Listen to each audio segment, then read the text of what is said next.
My knuckles whiten as I grip my water glass tighter, Marissa's words hanging in the air between us. So next week I'll be moving into your place, she says with that casual smile, as if she's announcing she's switching to almond milk or taking up jogging. Just until I figure things out. Beside me, the champagne pops open, my father beaming as he pours the bubbling liquid into crystal flutes I've never seen before. Under the chandelier light, my mother's china gleams, the set she saves for Thanksgiving and Christmas. The table arrangement should have been my first clue that something was happening. Marissa seated at the head. The formal settings. The champagne chilling. This wasn't Sunday dinner. It was an ambush. I've already started packing, Marissa continues, accepting a flute from Dad with a gracious nod. It shouldn't take more than a day to get everything moved in. My parents exchange pleased glances across the table, nodding along as if this is the most reasonable plan in the world. As if my consent is a mere formality, already given. To new beginnings, my father says, raising his glass. Everyone lifts theirs in response. Everyone except me. The garage boxes make sense now. 3 days ago I'd found them stacked against the wall, oversized plastic tubs labeled Marissa's winter clothes and Marissa's books. When I texted her about them, she'd brushed it off. Just temporary storage, she said, just until she found more space in her apartment. I should have known. Just like I should have known what it meant when I confronted my parents about paying Marissa's rent for the 3rd time this year. She's going through a rough patch, Mom had said, waving away my concerns. That's what family does, we help each other. I hear my mother's voice from last week, the phone call I wasn't supposed to overhear while waiting in her kitchen. Eden is so lonely in that big house, she told Aunt Sarah. She needs her sister's company. It's perfect timing, really. Perfect timing. As if my life exists solely to accommodate Marissa's latest crisis. Carefully, I set my water glass down, reaching for my purse on the floor beside me. The trembling in my hands has nothing to do with nervousness, and everything to do with fury. Why do you look so serious? Marissa laughs, her eyes darting briefly to our parents. This is good news for both of us. You get company, and I get to save on rent for a while. My fingers close around the manila envelope I'd brought. The one I'd almost left in the car, thinking tonight wasn't the right time. But there is no right time with my family.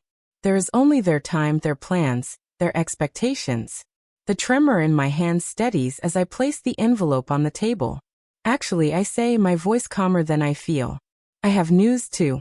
My parents' expressions shift instantly. My mother's smile falters, eyes narrowing slightly. My father lowers his champagne glass, forehead creasing with concern. The change is subtle but unmistakable, the united front forming against the daughter, who isn't following the script. What kind of news? My mother's tone carries a warning. Don't ruin this. Don't be difficult. I feel the weight of the familiar labels hovering in the air. Selfish. Difficult. Uncaring. The stakes of defiance are clear. Disagree and become the family villain. Again. Looking at their expectant faces, I realize this pattern has defined my entire life. Marissa takes. I give. My parents enforce the transaction. The roles never change. The lines never shift. Until now. I placed the manila envelope in the center of the table, my fingers lingering on the edge. The room falls silent, my family's anticipation hanging heavy in the air. What's that? My mother's voice carries a hint of irritation, as if my interruption is derailing an already settled plan. This, I say, carefully withdrawing the papers inside, is the sale agreement for my house. I sold it last week. I have 30 days left before I move. The silence that follows is absolute. Marissa's champagne glass slips from her fingers, shattering against the hardwood floor. No one moves to clean it up. My father's mouth opens and closes like a fish suddenly finding itself on dry land. You what? Marissa finally whispers.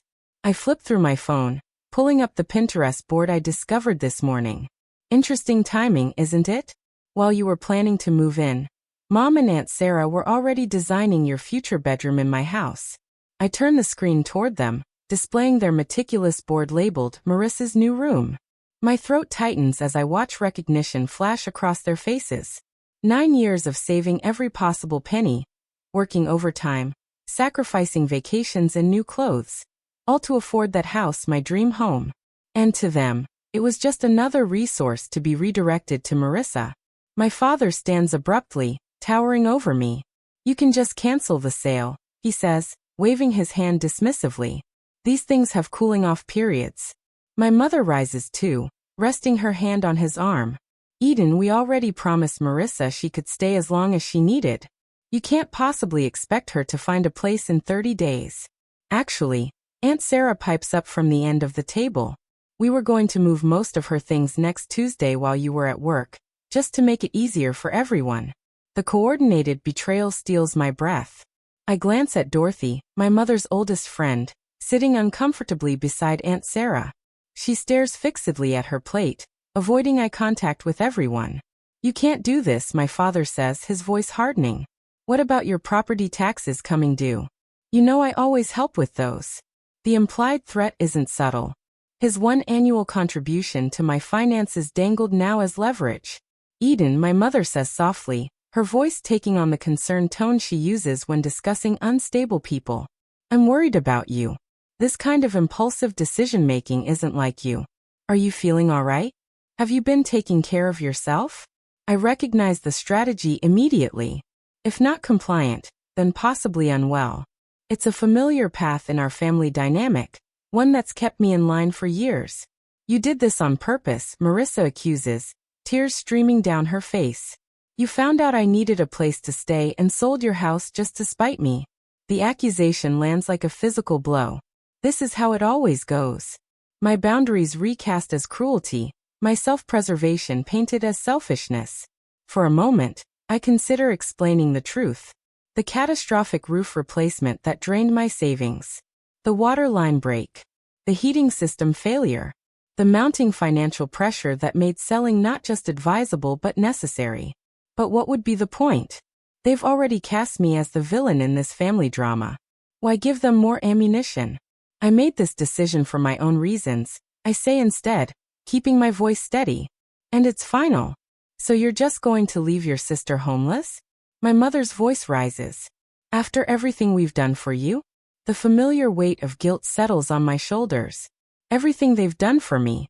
The invisible ledger of family obligation that only ever seems to accumulate in one direction. Marissa isn't homeless, I point out. She has an apartment, and if that doesn't work, she has your spare bedroom. That's not the point, my father interjects. Family helps family. Period. The unspoken remainder of that sentence hangs in the air. And you're not being family. I think, I say carefully, gathering the sale papers back into the envelope, that we have different definitions of help. Under the table, I feel a gentle squeeze on my hand. Dorothy, still avoiding eye contact with everyone else, whispers so quietly I almost miss it. Good for you. It's a small validation, but in this moment, it feels monumental. One person in this room doesn't see me as selfish or cruel for protecting myself. As I sit there with my family's accusations hanging in the air, I wonder whether I should explain the financial struggles that forced me to sell my beloved home, or simply hold firm without justifying my decision. Would sharing my vulnerability help them understand? Or just give them new ammunition to use against me? The first call comes Tuesday morning while I'm fixing my coffee. Aunt Sarah's name flashes on my phone screen, unusual for a weekday before 9. Eden, honey, I just talked to your mother. Her voice carries that particular tone, the one reserved for funerals and family scandals. Is it true you sold your house just to keep Marissa from staying with you? My coffee sloshes over the rim of my mug, scalding my fingers. What? Marissa called me in tears last night, said you sold your beautiful home out of spite, knowing she needed a place to stay.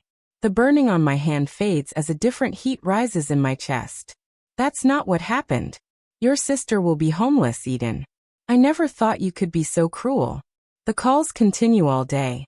Uncle Robert, cousin Jennifer, even my father's golf buddy Chuck, whose connection to this situation escapes me entirely. Each conversation follows the same script. Marissa's desperate situation, my apparent heartlessness, their profound disappointment in me. While preparing dinner, I make the mistake of checking Facebook. Marissa's latest post appears at the top of my feed. The hardest lesson in life is learning who truly has your back when times get tough. Family should be forever, not just when it's convenient. 27 sympathetic comments follow, including one from Mom. We're here for you, sweetheart. Always. The knife in my hand chops carrots with increasing force.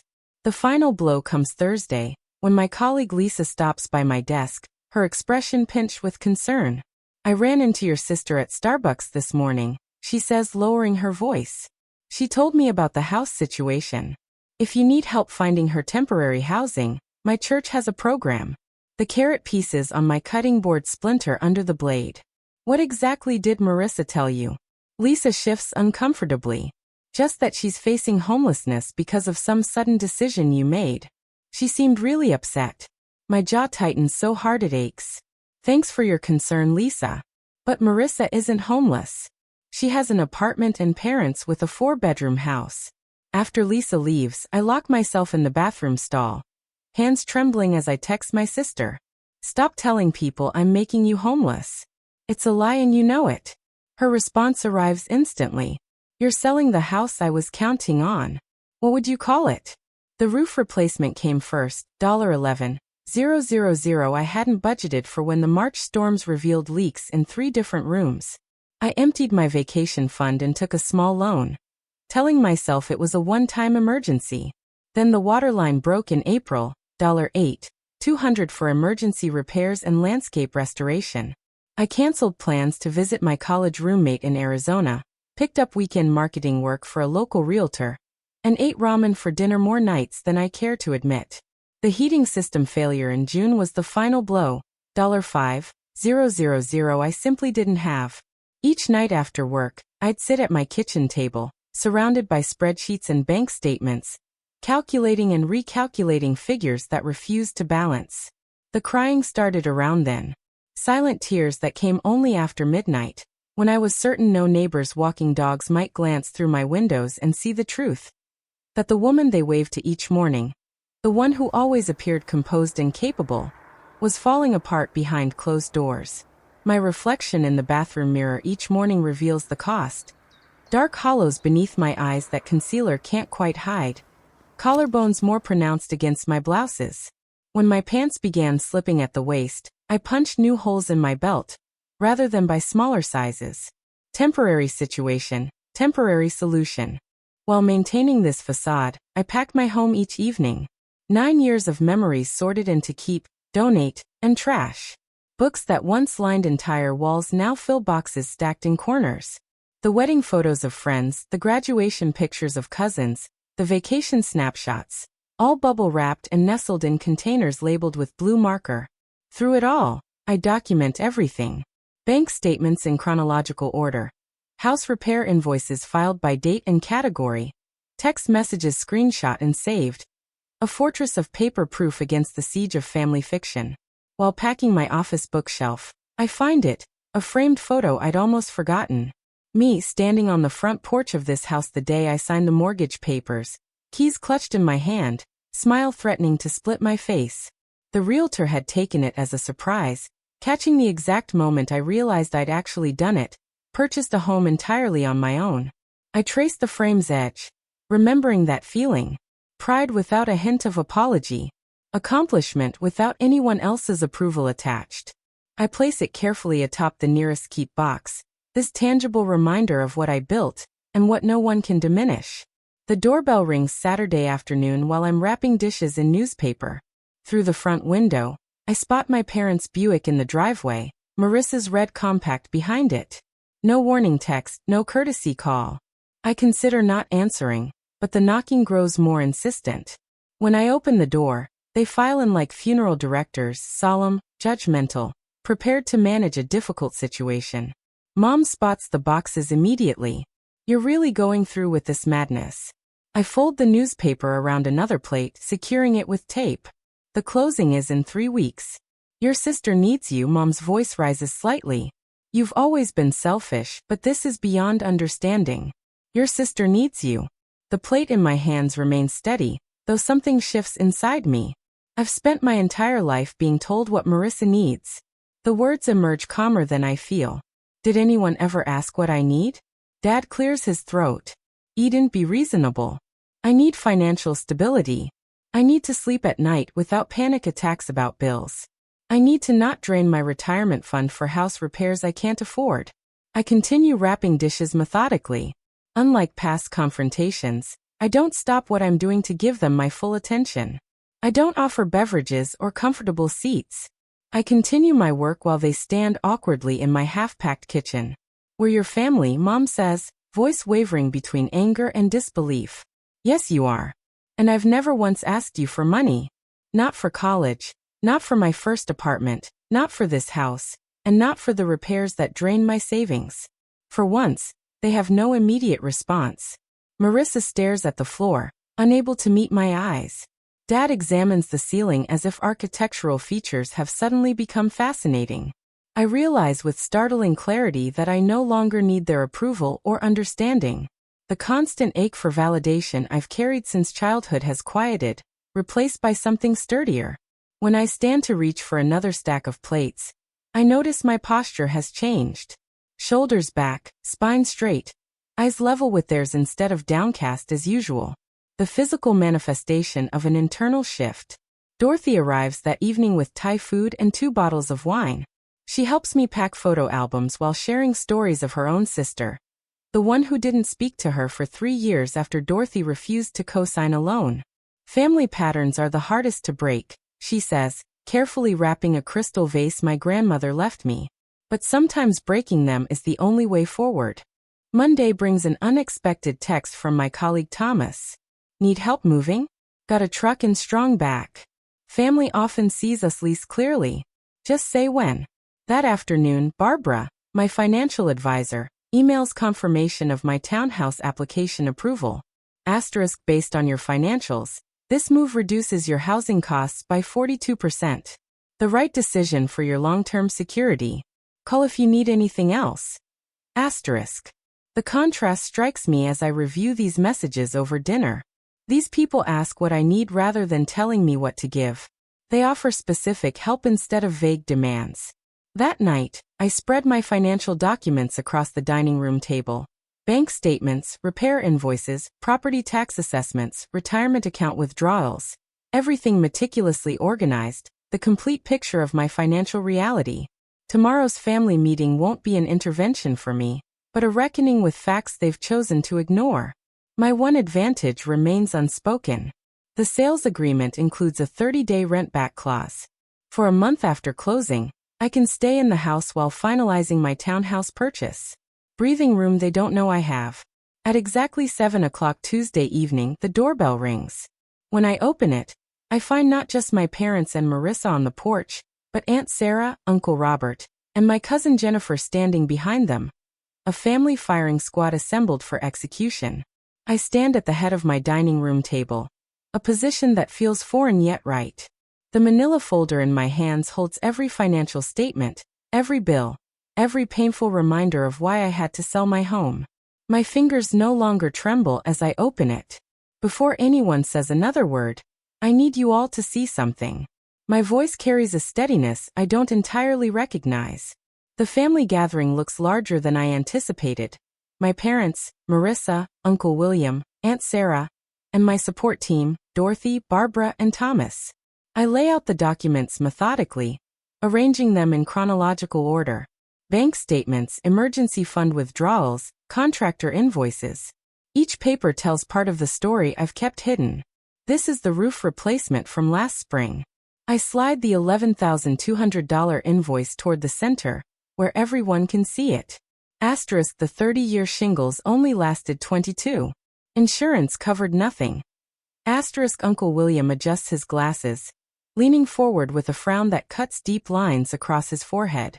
Water line repair, $8,200. Another paper joins the first.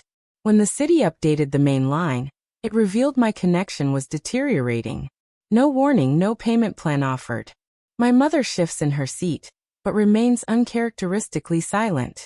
Heating system replacement, $5,000.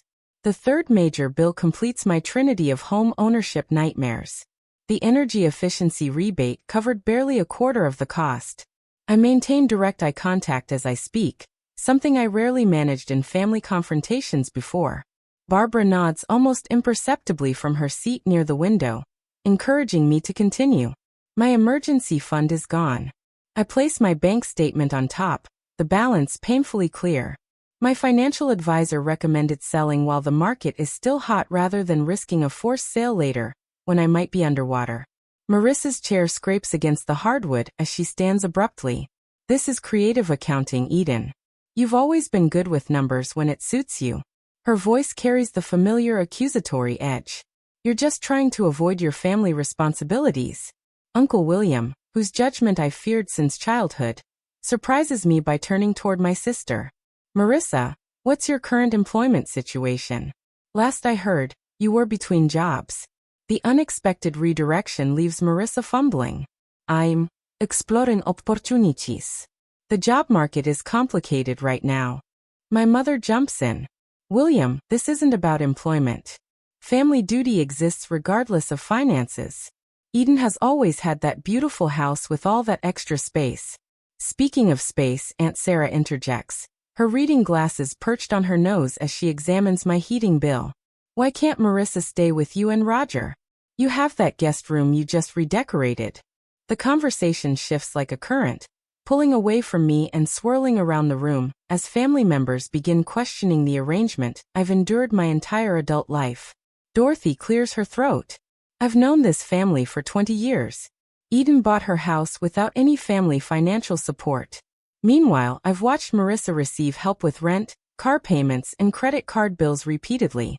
Her voice carries the weight of long observation. The pattern has been clear to everyone except those closest to it. Barbara straightens her blazer before speaking.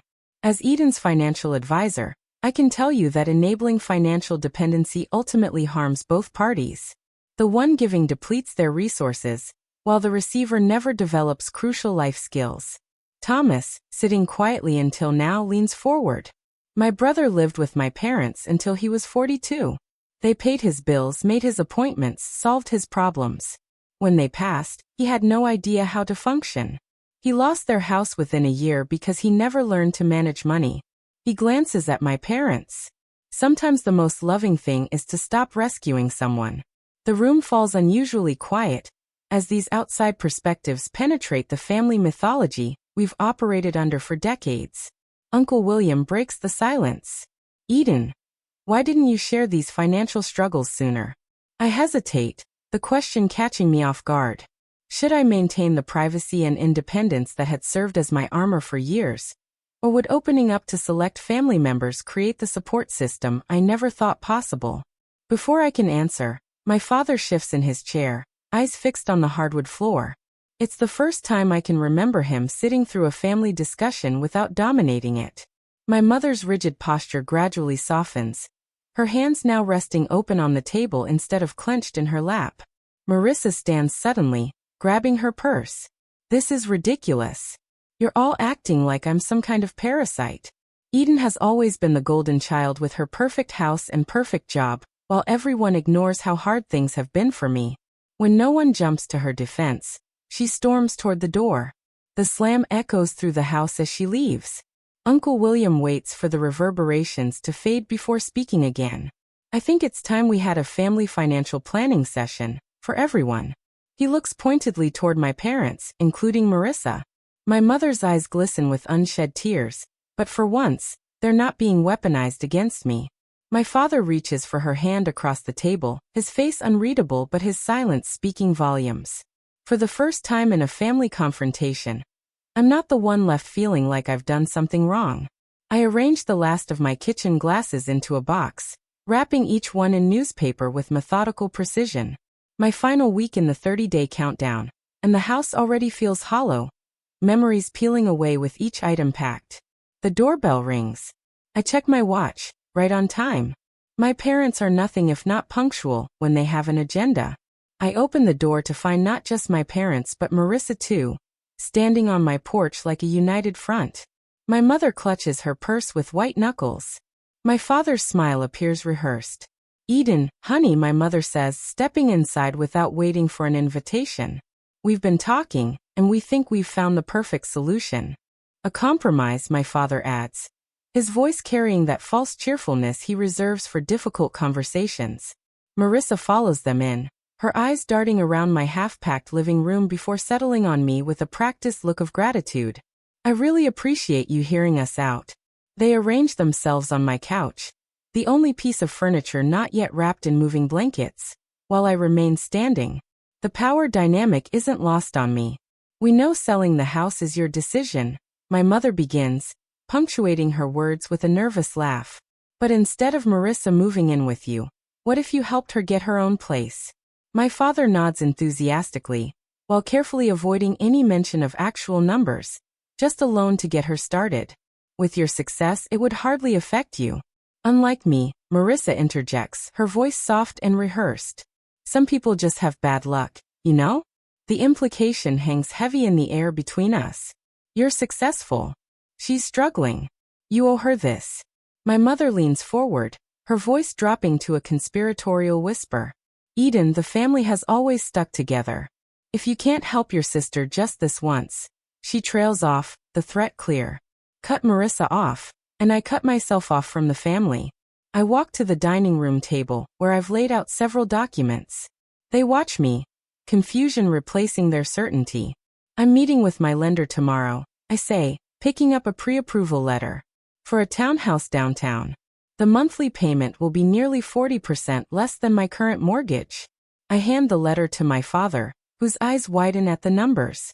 Selling this house isn't just about Marissa. It's about rebuilding my emergency savings after 3 major home repairs drained them. It's about reducing my financial stress. I take a deep breath. It's about finally prioritizing my financial health. My mother starts to speak, but I hold up my hand. I can't support Marissa financially, I continue, but I can help her support herself. I pull a business card from my pocket and hold it out to Marissa. She stares at it without taking it. Our marketing department has an entry-level position opening next week. The starting salary would cover rent on a 1-bedroom apartment. I spoke to HR yesterday, and they'd be willing to interview you. Marissa's mouth opens then closes. For once, she seems genuinely speechless. This isn't charity, I add. It's an opportunity. Whether you take it is your choice. My father stands abruptly, moving toward the window where bare hooks show where family photos once hung.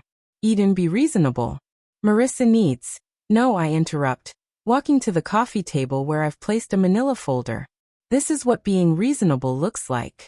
I open the folder and pull out a spreadsheet, placing it on the table between us. The itemized list contains every financial gift my parents have given Marissa over the past 5 years. Car payments, rent supplements, credit card bailouts. The total at the bottom, circled in bright red, makes my mother gasp. I compiled this from the conversations you've had in front of me. I suspect the actual total is higher.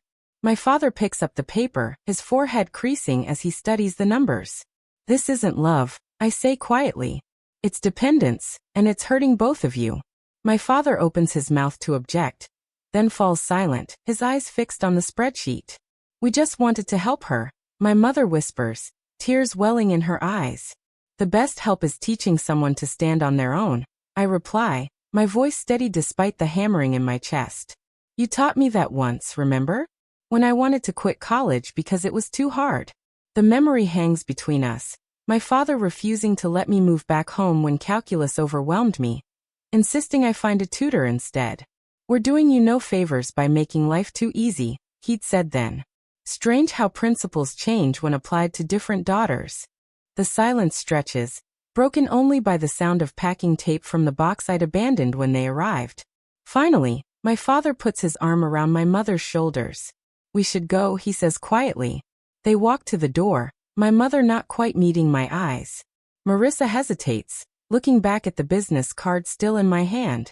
I don't need your charity job, she says, but there's less conviction in her voice than usual. I place the card on the entryway table. It's not charity, it's opportunity.